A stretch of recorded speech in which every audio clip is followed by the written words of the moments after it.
Huehuecoyotl. Huehuecoyotl is the Aztec god of song, music, dance, mischief, and male sexuality. He is part of Tezcatlipoca's family and inherited their shapeshifting ability, to the point of appearing as a female in some myths.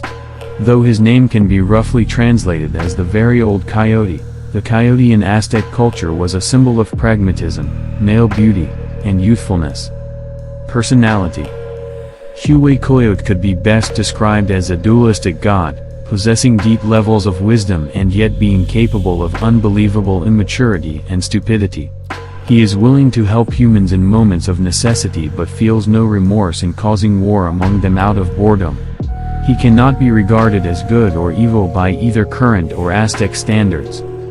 The most consistent aspect of Huehuecoyotl's behavior is that he is very hedonistic, creating elaborate parties and pranks among gods and humans alike, regardless of the consequences of either for the gods, humans, or even himself.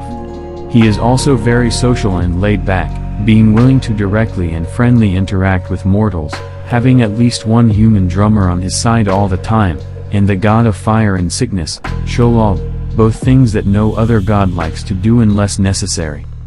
Huehuecoyotl is also bisexual and zoophile, having several sexual or romantic partners regardless of gender or species.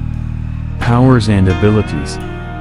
Due to being part of Tezcatlipoca's family, Huehuecoyotl has the ability to shapeshift into any person, god, or animal that he wishes to be, but most often he just changes his gender, having appeared in some myths as a woman. He may also be able to turn into more monstrous forms, having been sometimes portraited as a demoniac, non-anthropomorphic black coyote, or as a jaguar-like monster with a skeletal head. Huehuecoyotl, the god of music, dance, and song, was an amazing poet and storyteller, and several famous Aztec songs are attributed to his inventions. Also be inferred that he is faster and more agile than most gods due to being the god of dance. His track record with partners of either gender or species also shows his talent as a ladies' man. Despite his hedonistic lifestyle, Huehuecoyotl is also capable of considerable philosophical, spiritual, and street wisdom, and he can also be interpreted as rather cunning and quick thinking due to his history as a prankster, though his track record of pranks that backfire implies that he has very bad luck. Relationships. Humans. Huehuecoyotl's relationship with humanity can be rather complex and often varies with the circumstances and his mood. Though generally friendly and laid back toward them, Huehuecoyotl can be rather callous about human safety and well-being, being willing to commit genocide among them just because he is bored. Despite this outright sadistic attitude at times, Huehuecoyotl doesn't hate humans, being capable of sharing stories, music, and wisdom with them, and even helping them if they ask. The humans, despite acknowledging that he could be dangerously destructive and amoral, nevertheless favored his worship because he was literally closer to them than most other gods. Other gods.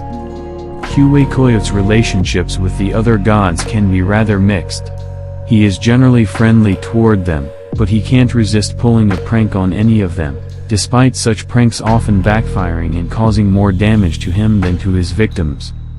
Huehuecoyotl has had an affair with numerous gods and goddesses, most notably with Temazcaltechi, the goddess of bathing and sweat baths, Xochiquetzal, the goddess of love, female sexuality, flowers, and young mothers, Opicli, the left-handed god of trapping, hunting, and fishing, and Xochipilli, the god of art, games, homosexuals, and male prostitutes.